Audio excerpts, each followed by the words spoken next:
এই অভ্যাসটা কবে থেকে হলো?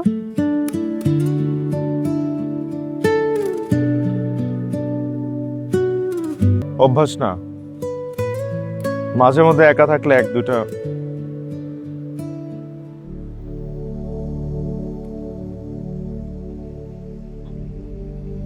এই ব্রেসলেট তুমি কোথায় পেয়েছো?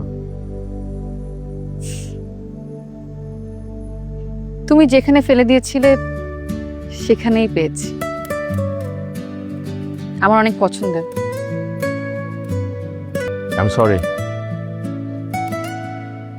সেদিনের ব্যবহারের জন্য।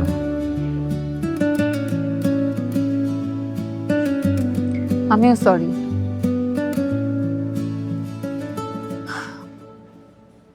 তুমি অনেক শান্তশিষ্ট হয়ে গিয়েছো। বয়স হয়েছে না, আর কত পাগলামি করবো।